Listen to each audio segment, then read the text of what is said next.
On va reparler de Charlie Kirk. Il s'est passé pas mal de petits trucs, notamment Trump qui a enfin désigné officiellement les Antifa comme une organisation terreau. Et oui, et vous allez voir qu'il y a même les Pays-Bas. Les Pays-Bas, en réponse à Trump, qui ont eux aussi désigné les Antifa comme organisation terreau. Ce serait bien qu'en France et dans d'autres pays européens, on le fasse aussi. Mais bref, vous allez voir tout ça dans cette vidéo-là. On va parler également de quelques petits mémorials à droite à gauche qui ont été faits pour justement rendre mémoire à Charlie Kirk. Bref. Avant de commencer la vidéo, comme d'hab, rapidement, je vous invite à vous abonner en activant la cloche, à lâcher un j'aime, un petit commentaire et un petit boost sous la vidéo. Et n'hésitez pas à rejoindre le Discord et la chaîne. À partir de 99 centimes, vous pouvez devenir membre soutien. Bref, on est parti. Donc, Donald Trump a désigné officiellement le mouvement antifasciste comme étant une organisation terreau. Et oui, ça vient en fait à la suite de l'assassinat du coup de Charlie Kirk, puisqu'on s'est rendu compte que c'était un antifa, activiste pro-trans, etc. Donc, en réponse à tout ça, et je pense que les Américains en ont marre aussi de tous les antifas qu'il y a là-bas, hein, parce que là-bas c'est vraiment un délire aussi, je pense qu'ils en ont vraiment extrêmement marre, donc ça tombe bien en fait. Ça tombe bien que ce soit interdit, puisque aux Pays-Bas du coup ça va être pareil, et dans la majorité des pays européens en fait, on subit les antifas. On les subit vraiment. Et donc, une fois qu'ils seront désignés un peu partout comme des organisations de terreau, ils n'auront plus aucun pouvoir. Et ça, c'est absolument génial. Parce qu'ils se servent de l'antifascisme pour agir comme des fascistes. Ici, on a l'ASLA, qui est donc l'association de secours, je crois, ou l'association de soutien, voilà, aux lanceurs d'alerte, qui lance une cellule Kirk. Et oui, parce qu'une menace de mort ne doit plus jamais rester sans réponse.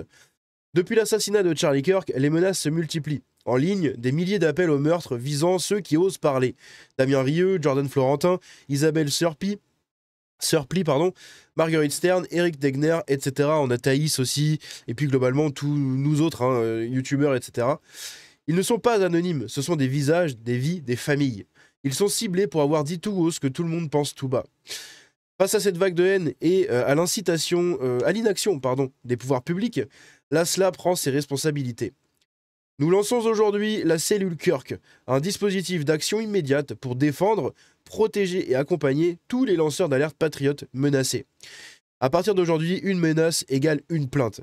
Nous prenons en charge les frais d'avocat, nous accompagnons les démarches, nous poursuivons les responsables. Trop de patriotes subissent en silence, trop d'affaires sont classées sans suite, nous ne laisserons plus passer. Ils pensaient que nous nous tairions et ils vont devoir répondre de leurs actes. Et donc après, si vous êtes lanceur d'alerte, menacé, etc., blablabla. Donc, je trouve que c'est une action absolument très intéressante et très importante en même temps, parce qu'il ne faut pas que les menaces de mort comme ça restent dans un silence et dans une impunité totale, en fait. On a vu le résultat avec Charlie Kirk, malheureusement. Bref. Ici, ah oui, j'ai vu ça aussi. Vous allez voir si ça veut bien traduire. Voilà. Kerry Rollo, une militante de gauche de l'Arkansas qui a détruit un mémorial dédié à Charlie Kirk devant le palais de justice à Bentonville, a non seulement perdu son emploi, mais a également été expulsée de son domicile et réduite à mendier de l'argent en ligne que personne ne lui donne. Il y a des proprios qui commencent même à dégager des gens parce qu'elle, c'est pas la seule. C'est pas la seule, il y a eu d'autres cas également. Des gens qui ont été licenciés et qui ont perdu leur logement, voilà, qui sont obligés de changer complètement d'endroit de vie, parce que ils trouvent plus de logement, tout simplement. Et c'est bien fait. C'est bien fait. Ça va en fait de pair avec ce qu'ils ont fait il y a des années de ça, où à l'époque, la cancel culture, c'était vraiment l'action basique de tous les antifas, de tous les gauchistes et de tous ces gens-là, qui faisaient tout pour cancel et annuler des gens socialement qui ne pensaient pas comme eux. Donc la plupart, c'était des gens de droite. Maintenant, ça se retourne contre eux, et c'est une très bonne chose. Et oui, c'est une très très très bonne chose. Ensuite, qu'est-ce qu'on a ? L'humoriste Jimmy Kimmel, et oui, Jimmy Kimmel, qui est donc un des mecs aux États-Unis qui tient les late shows, vous savez, les fameux shows où beaucoup de gens viennent parler, discuter, faire des trucs. L'humoriste Jimmy Kimmel, animateur d'un late show populaire aux États-Unis sur ABC, va être privé d'antenne après des propos accusant la droite américaine d'exploiter politiquement l'assassinat de Charlie Kirk. Vous allez voir que cette histoire ne s'arrête pas là. Ça va aller vraiment plus loin. Ici, on a quoi? Ah oui, pendant ce temps, sur le Twitter africain, voilà. Dites-vous que ce sont les mêmes que celui qui a tué Irina dans le tramway. Hein. Ils s'excitent comme ça entre eux, puis décident de tuer une blanche ou un blanc, car ce sont sûrement des nazis ou des fils de nazis. Ce sont vos voisins.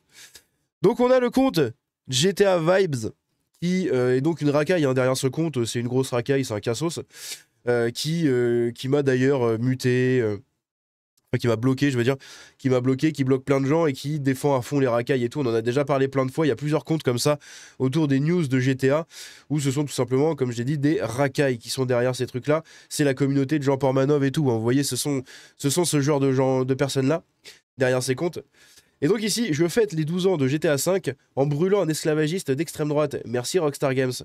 Voilà, en gros, dans Red Dead, il a mis quelqu'un dans un feu, voilà, il est en train de brûler quelqu'un.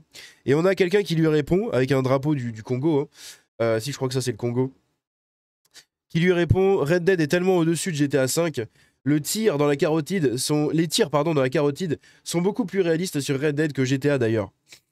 Vous avez compris, hein, vous avez absolument tout compris de ces gens-là. Donc voilà, c'est toujours les mêmes cassos, c'est les mêmes racailles, comme à chaque fois. Antoine Léaumont, qui se fait insulter, insulte et menace de mort reçu du coup à ma permanence parlementaire. Quand le ministre de l'Intérieur lui-même excite la haine contre les insoumis, hein, c'est Bruno Retailleau qui est responsable de la haine contre LFI, hein, le mauvais exemple de la brutalité de la violence vient du sommet même de l'État. Je dépose plainte immédiatement. Et donc on a quelqu'un qui lui envoie un texte. Pourriture, il y a un contrat sur ta gueule, j'espère que tu sais ce que ça veut dire. Pourriture de merde, tôt ou tard. Alors, comme d'hab, hein, moi je donne mon avis. Hein. Je pense que c'est faux. Je pense que c'est faux parce que ça, c'est pas une écriture de droitard. Hein. Je suis désolé. Les ronds sur les i, ça fait plus gamine ou alors gauchiste avec les ronds hein, comme ça, parce que sinon les gens font des i, enfin font des points.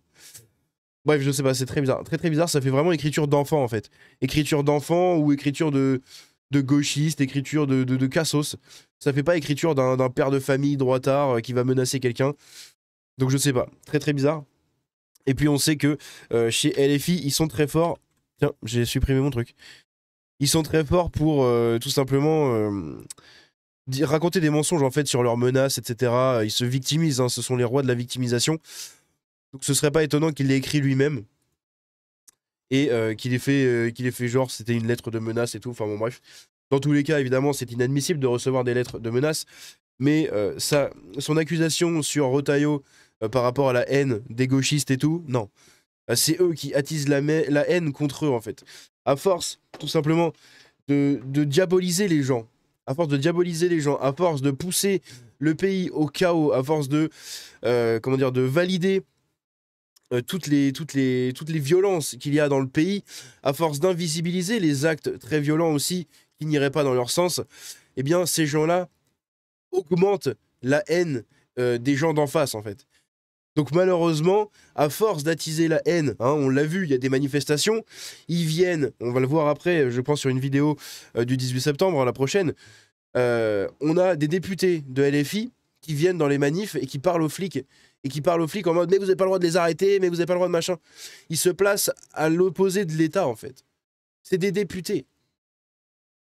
Donc évidemment, toute menace de mort est horrible et ne doit jamais être reçue ni envoyée, on est d'accord, mais que Antoine Léaumont diabolise H24, les racistes, les fachos, les nazis, dès que quelqu'un ne pense pas comme lui, hein, à chaque fois c'est ce qui sort, et que là en plus il accuse le ministre de l'Intérieur, hein. On est quand même devant un ministre qui accuse le ministre de l'Intérieur d'être responsable d'une menace de mort qu'il a reçue. Je veux dire, c'est quand même lunaire que ce mec-là ait le droit de rester à l'Assemblée. Normalement, t'es censé être viré pour ça. Hein. Bref. Ici, donc, Jimmy Kimmel, l'un des talk shows du coup les plus populaires des États-Unis, a été retiré de l'antenne pour une durée indéterminée après des propos sur Charlie Kirk. Voilà, tout simplement. Donc, il disait que la droite faisait de la récupération politique, blablabla, blablabla. Donc, du coup, il a été dégagé. Et ici, on a un truc. Sinclair Media annonce qu'un hommage à Charlie Kirk sera diffusé vendredi sur le créneau horaire de Jimmy Kimmel et demande à ce dernier de présenter des excuses publiques et de faire un don à la famille de Charlie Kirk ainsi qu'à son association. Je vous l'ai dit, ça va beaucoup plus loin que ça. C'est pas simplement il est dégagé de l'antenne, c'est que là, carrément, on va remplacer son créneau par un hommage à Charlie Kirk et on lui impose de donner des excuses publiques et de faire un don à la famille. Et oui, ça va bien plus loin que ça. Il y a un mouvement vraiment qui est en train de prendre aux États-Unis qui est très très intéressant et très important. On a Donald Trump qui nous dit « Je suis heureux d'informer nos nombreux patriotes américains que je désigne les Antifa, une catastrophe malade, dangereuse et radicale de la gauche, comme une importante organisation terreau. Je recommanderais également avec force que ceux qui financent les Antifa fassent l'objet d'une enquête approfondie, conformément aux normes et aux pratiques juridiques les plus strictes. » Évidemment, George Soros en premier. Hein, on sait que Trump a George Soros vraiment dans le nez. Devant l'ambassade US à Moscou. Voilà, devant l'ambassade US à Moscou, en Russie. Il y a un mémorial pour Charlie Kirk. Voilà, des photos ici de Charlie Kirk et d'Irina qui sont déposées juste ici avec des fleurs. C'est fou. Pascal Pro accuse Delphine Arnott de mettre une cible sur les journalistes de terrain après des critiques contre CNews.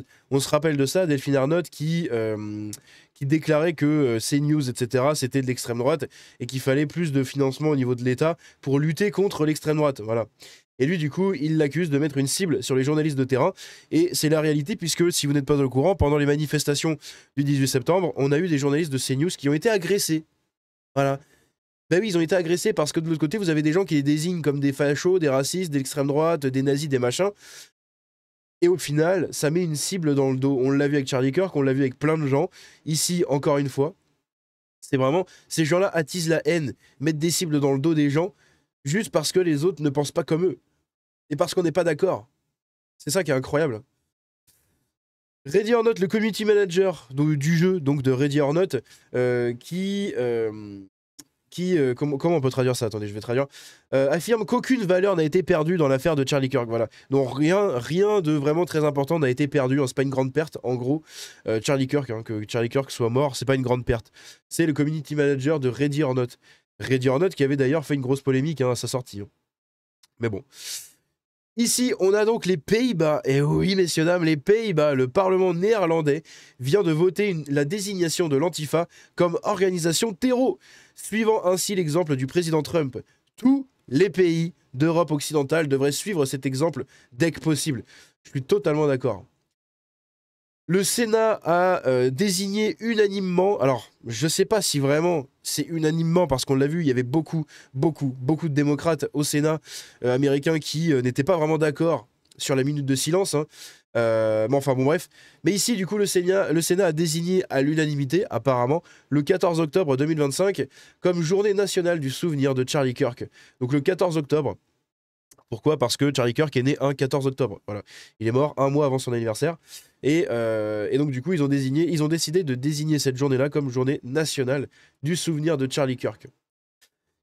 Ici, on a des membres de Black Lives Matter qui défilent dans Manhattan et qui traitent les gens, qui disent très fort, du coup, fuck Charlie Kirk.